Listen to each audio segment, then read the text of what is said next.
மக்களே, இன்னைக்கு நான் உங்க கூட ஷேர் பண்ண போகிற ரெசிபி பார்த்தீங்கன்னா என்னோட சிக்னேச்சர் டிஷ்னே சொல்லலாம். என்னோட ஃபுட் ஆர்டர்ஸில் பார்த்தீங்கன்னா கண்டிப்பாக இந்த சிக்னேச்சர் டிஷ்ஷில் ரொம்பவே கஸ்டமர்ஸ்க்கு பிடிச்ச ஒரு டிஷ்னா இந்த செட்டிநாடு சிக்கன் மசாலா தான். அந்த மசாலா வாங்க எப்படி செய்யலாம்னு சொல்கிறேன். அதுக்கு ஃபஸ்ட்டு மசாலா ரெடி பண்ணிக்கலாம். தனியா, மிளகு, சீரகம், அது கூடவே சோம்பு, கசகசா, பட்டை, கிராம்பு, ஏலக்காய், கல்பாசி, ஜாதிபத்திரி, கருவேப்பிலை, காரத்துக்கு ஏற்ற மாதிரி காஞ்ச மிளகா, இது எல்லாமே சேர்த்து நல்லா ட்ரை ரோஸ்ட் பண்ணிக்கோங்க. இதோட மெஷர்மெண்ட் எல்லாமே கீழே டிஸ்கிரிப்ஷனில் கொடுக்குறேன்.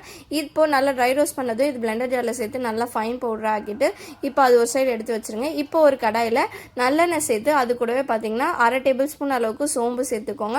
சோம்பு சேர்த்துட்டு இப்போ இது கூடவே ஒரு பெரிய சைஸ் வெங்காயம் எடுத்திருக்கேன். அது கூட கொஞ்சமாக கருவேப்பிலை சேர்த்து நல்லா வதக்கிக்கோங்க. ஒரு 2 டேபிள் ஸ்பூன் இஞ்சி பூண்டு பேஸ்ட் சேர்த்து நல்லா வதக்கிக்கோங்க.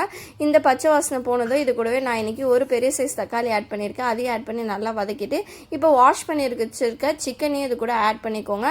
ஆட் பண்ணிவிட்டு இது கூடவே தேவையான உப்பு சேர்த்து நல்லா கலந்து விட்டுடுங்க.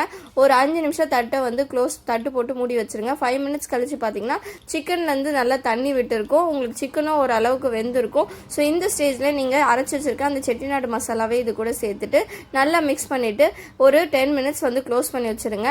ஒரு 10 மினிட்ஸ் கழிச்சு மறுபடியும் ஓப்பன் பண்ணி மறுபடியும் ஒரு வாட்டி மிக்ஸ் பண்ணிவிட்டு மசாலாலேருந்து எண்ணெய் திரிஞ்சு வந்ததோ இப்போ கட் பண்ணி வச்சிருக்க கொத்தமல்லி தூவி விட்டு அடுப்பை ஆஃப் பண்ணிங்கன்னா சூப்பரான செட்டிநாடு சிக்கன் மசாலா ரெடி ஆயிடுச்சுங்க.